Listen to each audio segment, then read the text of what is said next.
Hello friends, सबको जय मसीह की। एक बार फिर से हम आपका स्वागत करते हैं अपने यूट्यूब चैनल सत्य केवल एक में। आज का मैं बहुत सुंदर टॉपिक लेके आया हूँ। जैसा कि आप हमारे साथ देख सकते हैं, आज मैं बाइबल से नहीं, जो इसमें कहा गया है मैं उससे पढ़ूंगा। शायद यहाँ पे उल्टा दिख रहा है, तो कोई नहीं, मैं पढ़ के सुनाता हूँ। ये है एक गीता प्रेस गोरखपुर और साधन सूत सिंधु विषय सच्चा गुरु कौन है ना। एक टॉपिक है कि सच्चा गुरु कौन, जैसा कि आप कैप्शन में भी देख सकते हैं और थंबनेल में भी, कि सच्चा गुरु कौन है। और ये है सच्चा गुरु कौन, पुस्तक कोड 465, पृष्ठ संख्या 751, गीता प्रेस गोरखपुर। इसमें कुछ इस प्रकार लिखा हुआ है, मैं आपको पढ़ के सुनाता हूँ कि गुरु गोविंद दोनों खरे काके लागू पाँव, बलिहारी गुरुदेव की गोविंद दियो बताए। ऐसा कहने का तात्पर्य क्या है? ये गीता गोरखपुर का जो लिखने वाला है, जो पुस्तक कोड जो मैंने आपको बताया कि पृष्ठ संख्या उसका 465 और पृष्ठ संख्या 751 और पुस्तक कोड है 465, वो अपने तरीके से इसको व्याख्यान करता है। उस व्याख्यान को किस तरीके से किया गया है कि उसका कि गुरु के द्वारा ईश्वर का साक्षात्कार हो जाए। गुरु के द्वारा ईश्वर का साक्षात्कार हो जाए, तब तो गुरु की बलिहारी है। अगर इसका कहने का तात्पर्य कि अगर कोई गुरु है, अगर वो आपको परमेश्वर से मिला देता है, तब तो गुरु बलिहारी है, यानी कि गुरु का मान्य है। गुरु बलिहारी है क्योंकि उन्होंने भगवान के दर्शन करा दिए। अगर उन्होंने दर्शन नहीं कराए तो ऐसा कहना एक तरह से धोखा होगा। ये मैं नहीं कह रहा, लिखा हुआ है, आप थंबनेल में भी जा सकते हैं। मैं इसका वीडियोस भी, फ़ोटो भी डाल चुका हूँ, आप देख सकते हैं। और वहाँ पे कुछ लिखा, जैसे पूछा जाए कि बाप पहले पैदा होता है या बेटा, तो प्रायः ये उत्तर दिया जाता है कि पहले बाप पैदा होता है फिर बेटा। परंतु वास्तव में देखा जाए तो बेटा पैदा होने से ही उसको बाप की संज्ञा होती है। अगर बेटा ना हो तो उसकी बाप की संज्ञा सिद्ध नहीं होती। सही लिखा हुआ है कि अगर मेरा बच्चा अगर नहीं है तो मैं पिता नहीं कहला सकता है। एक पति कहला सकता हूँ, एक बेटा कहला सकता हूँ, लेकिन अगर मेरा बच्चा नहीं है तो मैं पिता नहीं कहला सकता। बहुत सही बात लिखी हुई है, इसमें कोई भी दो राय नहीं है, सिद्ध होती है। ऐसा ही शिष्य को बोध है कि ईश्वर साक्षात्कार होने से ही उसकी गुरु संज्ञा सिद्ध होती है। कि अगर कोई गुरु है, अगर वो अपने द्वारा अगर पिता की महिमा कर देता है, अगर गुरु की महिमा कर देता है, गुरु से साक्षात्कार करा देता है, तो उसकी महिमा होती है। और हम अब आपको लेके चलते हैं, ठीक, कि ये गुरु सिद्ध कौन करता है। आइए हम चलते हैं बाइबल की ओर। जब हम बाइबल की ओर चलते हैं, हमारे हाथ में बाइबल भी है और आप देख सकते हैं यूहन्ना रचित सुसमाचार हमारे साथ निकालेंगे। यूहन्ना रचित सुसमाचार और उसका 14 अध्याय और 14 का 6 वचन, 14 का क्या 6 वचन, 14 के 6 वचन में कहता है कि यीशु ने कहा, मार्ग सत्य और जीवन मैं हूँ, बिना मेरे द्वारा पिता के पास नहीं पहुँच सकता। यदि तुमने मुझे जाना होता तो मेरे पिता को भी जानते और उसे जानते हो और उसे देखा भी है। क्या कहता है यीशु मसीह? कि यीशु ने कहा मार्ग सत्य और जीवन मैं हूँ। कौन है? गुरु है। जैसा कि इसमें ये जो लिखा हुआ है, इसमें जो पुस्तक संख्या जो 465 और पृष्ठ संख्या 751 के अनुसार, जो गुरु गोविंद दियो मिला के अनुसार, कि गुरु जो है यीशु मसीह जो है वो कहता है कि मुक्ति सत्य मार्ग जीवन मैं हूँ, मेरे बगैर कोई पिता के पास नहीं पहुँच सकता। और जब हम उसके नीचे पढ़ते हैं तो वहाँ पे लिखा हुआ है कि फिलिप्पुस ने उससे कहा, हे प्रभु, पिता को हमें दिखा दे, यही हमारे लिए बहुत है। क्या कहता है? कि एक दास अपने गुरु को कहता है कि हे गुरु, मुझे अपने पिता को दिखा दे, वही हमारे लिए बहुत है। अब देखिए गुरु क्या कहता है। गुरु कहता है, यीशु ने उससे कहा, हे फिलिप्पुस, मैं इतने दिन से तुम्हारे साथ हूँ, क्या तुम मुझे नहीं जानते? जिसने मुझे देखा उसने पिता को देखा। क्या तुम विश्वास नहीं करते कि मैं पिता में हूं और पिता मुझ में है?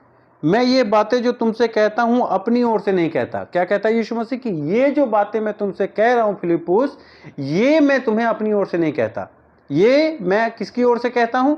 आगे पढ़ते हैं। कहता मैं अपनी ओर से नहीं कहता, परंतु पिता मुझ में रहकर अपने काम करता है। मेरा विश्वास करो कि मैं पिता में हूँ और पिता मुझ में है, नहीं तो कर्मों के कारण ही मेरा विश्वास करो। क्या कहता है कि यीशु मसीह परमेश्वर को, अपने पिता को दर्शाने के लिए फिलिप्पुस से कहता है कि फिलिप्पुस, अगर तुम मेरा विश्वास नहीं करते जो मैं कार्य करता हूं उसी के द्वारा तुम विश्वास करो, उसी के द्वारा तुम विश्वास करो कि पिता मुझ में है। और यीशु मसीह क्या करता था हम जानते हैं। यीशु मसीह ने क्या किया? मुर्दों को जलाया। मुर्दों को जलाने का अधिकार किसको है? लाजर जो कब्र में पड़ा हुआ था, मर गया था, उसको जिलाने वाला कौन है? यीशु मसीह। जिला कौन सकता है?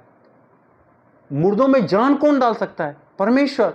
आदम और हव्वा को जब परमेश्वर ने बनाया, निर्जीव शरीर था, जान उसमें कब आई? जब परमेश्वर ने अपना सांस फूका, तब उसमें जान आई और जो है वो जीवित प्राणी बन गया। तब वो जो है जीवित प्राणी बन गया, आदम और हव्वा। उसी तरीके से यीशु मसीह ने लाजर को कहा, हे लाजर उठ और बाहर आ जा। लाजर क्या करता है? मरो हुओं में से वो जी के उठ के वो बाहर आ जाता है। अब मरता कौन नहीं है? परमेश्वर नहीं मरता। परमेश्वर नहीं मरता क्योंकि परमेश्वर अनादि है, अनंत काल है। यीशु मसीह मरा, तीसरे दिन जी उठा। बाइबल जब पढ़ेंगे, यीशु मसीह कहता है कि तुम इस शरीर को, मंदिर रूपी शरीर को ढा दो, मैं 3 दिन में से खड़ा कर दूंगा। तो यीशु मसीह क्या करता है? अपने शरीर को 3 दिन, यीशु मसीह मरा और जीवित हो गया। कई लोगों को इस पर विश्वास नहीं होता कि यीशु मसीह मरा या जीवित हुआ या नहीं हुआ। कई लोगों को विश्वास नहीं होता। मैं कहता हूं कि किसी के विश्वास करने से या नहीं करने से सच्चाई नहीं बदल जाती। अगर मैं कहूं आसमान नहीं है तो मेरे कहने से आसमान बदल नहीं जाएगा। अगर मैं कहूं कि आसमान में तारे नहीं हैं तो मेरे कहने से आसमान के तारे खत्म नहीं हो जाएंगे, क्योंकि लिखी हुई है, जो हमें दिखता है वो सही है, तभी लिखी हुई है ना, तभी लिखी हुई है। अगर कोई ये कहता है कि अयोध्या में अगर राम मंदिर है, तो मंदिर है, तभी लिखा हुआ है। अगर महाभारत का युद्ध हुआ है, तभी लिखा हुआ है। कोई बातें झूठ नहीं है। अगर श्री कृष्ण जी ने अपने छोटी सी उंगली पर अगर पर्वत को उठाया तो उठाया, तभी भागवत गीता में लिखा हुआ है। कोई भी बातें झूठ नहीं है। इसलिए जो लिखा हुआ है उस पर हम बिलीव करते हैं। किसी इंसान के सोचने ना सोचने से सच्चाई नहीं बदलती। अगर मेरे कहीं कहने में किसी को अगर कोई दुख होती है, तकलीफ होती है, तो मुझे क्षमा करें। मेरा उद्देश्य किसी को दिलों को ठेस पहुंचाना नहीं है। मेरा काम है सत्य दिखाना, क्योंकि कहता है कि गुरु गोविंद दो खरे किसके लागू पाए, बलि बलिहारी जाऊं गोविंद दियो मिला, है ना। कहता है कि गुरु जो है वो परमेश्वर से मिला देता है। तो यीशु मसीह ने अपने आप में होके हमें परमेश्वर से मिला दिया, हमें परमेश्वर से मिला दिया। यीशु मसीह ने पूरी, आप बाइबल पढ़ोगे, पूरी बाइबल पढ़ जाओ, जितनी पूरी बाइबल लिखी हुई है, एक जगह सिंगल स्टेटमेंट ऐसा कहीं नहीं लिखा कि यीशु मसीह ने कहा हो कि मैं भगवान हूँ, मेरी पूजा करो, मेरी आराधना करो। नहीं, वो गुरु है ना। वो क्या है? एक अगुवा है, एक संदेशवाहक है। किसका? परमेश्वर का। जैसा कि इस कोट में लिखा हुआ है कि पिता जब पिता बनता है जबकि उसका बच्चा हो। ठीक है, परमेश्वर को जब हम परमेश्वर मानते हैं, जब हम पिता मानते हैं, जबकि उसका बच्चा हो। तो यीशु मसीह के विषय में आप जब जानकारी आप पढ़ते हैं, आप देखते हैं, तो आपको कई चीज़ें, कई बातें आपको देखने के लिए मिलता है। तो मैं इस वीडियो को ज़्यादा लंबा नहीं खींचना चाहता। इस वीडियो को मैं यहीं ख़त्म करता हूँ कि ये जो लिखी हुई है, एक बार मैं अंत तक एक बार फिर से मैं आपको ट्राई करवा, एक बार फिर से पढ़ा देता हूँ।